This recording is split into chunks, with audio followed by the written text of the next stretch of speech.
2019 அனைத்து இந்திய அண்ணா திராவிட முன்னேற்ற கழகம் இங்கே ஆளுங்கட்சி. 2019 மோடி அவர்கள் அந்த தேர்தலில் 303 வந்தாங்க.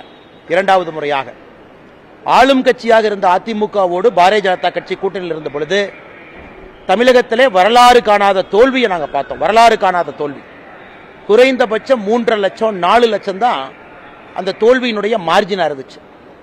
இன்னைக்கு 2024 தேர்தலில் இன்னைக்கு கண் கெட்ட பின் சூரிய நமஸ்காரம் என்ற அதிமுகவுக்கு தெரிந்த பிறகு இன்னைக்கு அதனுடைய தலைவர் கோயம்புத்தூரை சார்ந்த எஸ்பி வேலுமணி அவர்கள் சொல்றாங்க, நாங்க 2 பேரும் ஒன்னா இருந்தா 35 ஜெயிச்சிருப்போம். அவங்க தனியா இருந்தே ஒரு சீட்டு கூட ஜெயிக்கல, எப்படி ஒன்னா இருந்து 35 ஜெயிப்போம்னு அவர் சொல்றாரு. அதனால் ஏற்கனவே சொன்னது போல மக்கள் 3 அணியை பார்த்துவிட்டு மக்கள் வாக்களிச்சாங்க. அதிலும் தலைவர்கள் என்ன சொன்னாங்க, நாங்க பிஜேபியோட இப்ப இல்ல, இதுவரை வராத ஓட்டுகள் எங்களுக்கு வரும், இத்தனை காலமாக நிர்பந்திக்கப்பட்டு பிஜேபி அரசு கொண்டு வந்த சில சட்டங்களுக்கெல்லாம் நாங்கள் ஆதரவு கொடுத்தோம், இப்ப எங்களுக்கு நிர்பந்தம் இல்லைன்னு சொன்னாங்களே.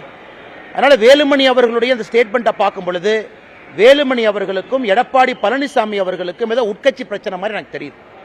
ஏன்னா எடப்பாடி பழனிசாமி அவர்களாக இருக்கட்டும், வேறு அதிமுக தலைவர்களாக இருக்கட்டும், இந்த கூட்டணி பிரிந்த பிறகு வேறு காரணம் சொன்னாங்க, எங்களுக்கு இந்த சமுதாயத்தினுடைய வாக்கு வரும், இந்த வாக்கு வங்கி இத்தனால இல்ல, நாங்க தவறு பண்ணிட்டோம், நிர்பந்திக்கப்பட்டு சில சட்டங்களுக்கு ஆதரவு கொடுத்தோம்னு சொன்னவங்க இன்னைக்கு பிஜேபி எங்களோட இருந்தா 35 ஜெயிச்சிருப்போம்னா எடப்பாடி பழனிசாமி அவர்களுக்கும் எஸ்பி வேலுமணி அவர்களுக்கும் கட்சிக்குள்ள ஏதோ ஒரு பிரச்சனை ஆரம்பித்திருப்பதாகத்தான் நான் பார்க்கின்றேன்.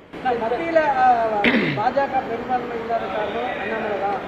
அதிமுக கூட கூட்டணி வச்சிருந்தா பாஜக தேவையான மெஜாரிட்டி வந்து சமூக வலைதளங்கள் நிறைய.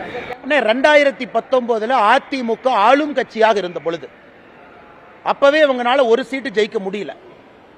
இன்னைக்கு 2024 அதிமுக பல இடத்துல டெபாசிட் இழந்திருக்காங்க.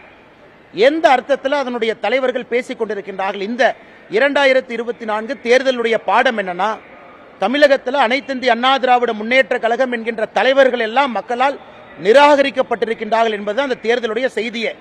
மக்கள் நிராகரிச்சிட்டாங்க. அந்த அரசியல் வேண்டான்னு நினைக்கிறாங்க.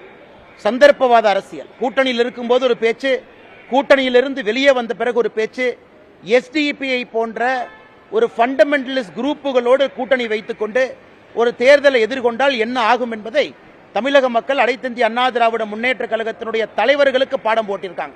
இதே வேலுமணி என்ன சொல்லாமே, கோயம்புத்தூர்ல எல்லா எம்எல்ஏ அவங்க பக்கம் இருக்கிறாங்க.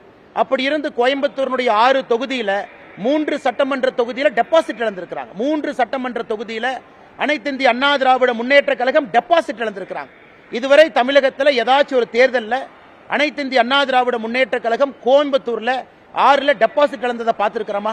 அப்படி என்றால் கோயம்புத்தூர் மக்கள் அதிமுகவை நிராகரித்து விட்டார்கள். இந்த சந்தர்ப்பவாத கட்சி நமக்கு வேண்டாம் என்று முடிவு செய்திருக்கின்றார்கள். அந்த விரக்தியினுடைய உச்சத்தில் எஸ்பி வேலுமணி அவர்களை போன்றவர்கள் பேசிக் கொண்டிருக்கின்றார்கள்.